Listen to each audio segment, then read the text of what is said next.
where I could see its musculature had gone still. No one plans to die in an emergency department, but I've become used to giving that news to the families of those who have. By now, I was comfortable with it. Sometimes it bothered me how comfortable I could be. I once had an attending compare giving that news to tossing a subpoena through a door that's about to slam shut on your hand. But now I tend to think of it more as a refrain with 3 beats that must be sung correctly. I have terrible news. Pause. Your husband has died. And there's a lot more to it than just that, but that's the rhythmical core of it. It's the part that you must not stammer. And that's what I told Mark's wife, Samantha, when she arrived. I led Samantha down to Mark's room where he lay, and I pulled up a chair for her and I stood beside her while she cried, and then I waited for a calm moment to excuse myself from the room. And while I was waiting, my attention wandered up to the clock, and I calculated the hours I had left in my shift and thought about what I might make for dinner at home when I got there. And that was around when Mark gently extended his neck as if reaching for the surface of a lake. "What's that?" Samantha asked me. And I explained to her that this is what's called an agonal movement, and it's a brainstem reflex of the dying process, and it's normal. And then I asked her how she and Mark had met. Now, I'd never asked anything like that in a situation like this, and I wasn't really sure why I had. Maybe it was to help Samantha remember Mark differently from how he looked now, and maybe it was also to distract Samantha while I quietly reached my fingers down to Mark's wrist, where I now felt a weak and slow but undeniable pulse. Yeah.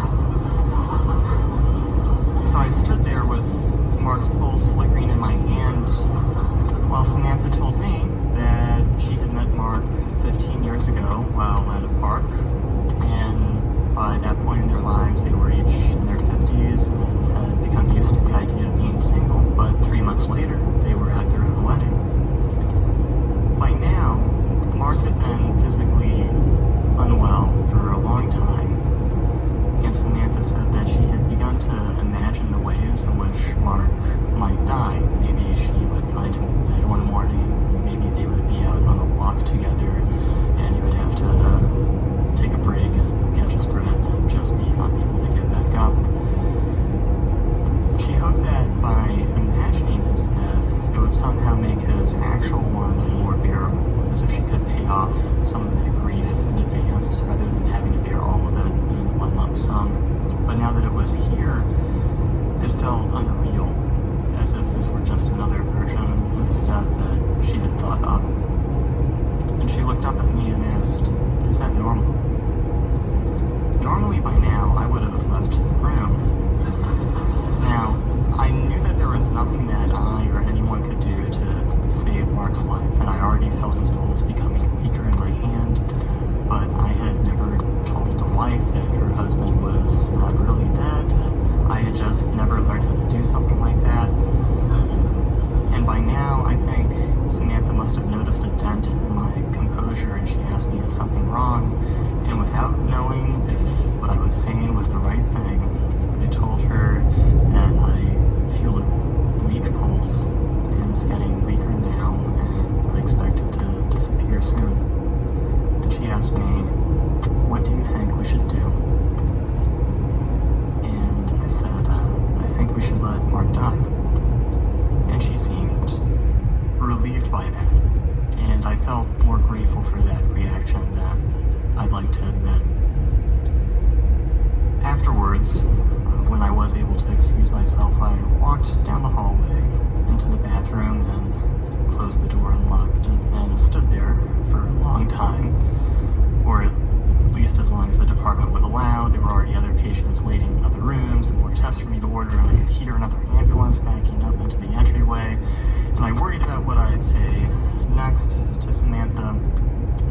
time I'd gotten caught up, she had already left for home, and eventually Mark's body was collected for the morgue. The thing about life is that one day you'll be dead. And that's as terrifying as it is forgettable. That contradiction is as much a part of working around death as it is just simply living. So on my better days, I'm mindful of the details and the people around me. And on that day, on my drive home, I reflected on none of that, and instead worried over all the other mistakes that I've ever made in my life. I have a really long commute, and so I got as far back as preschool when I tapped on the panels of the class ant farm and collapsed all of the diligently excavated tunnels. But by the time I'd gotten home and parked my car, my anxieties had mostly burned themselves out. And I thought about Samantha, and that Mark had been a pretty lucky guy. And walking back up to my apartment, where my wife waited, I felt lucky too. Thank you.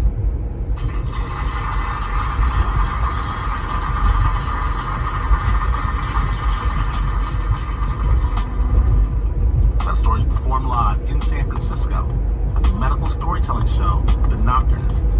For more stories from the world of medicine, check out The Nocturnist wherever you get your podcast or visit their website at thenocturnist.com.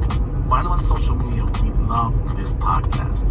Special thanks to Anna Adlerstein, Ali Block, Ale Papazalou, Marina Poole, and the storyteller, Joe Sills.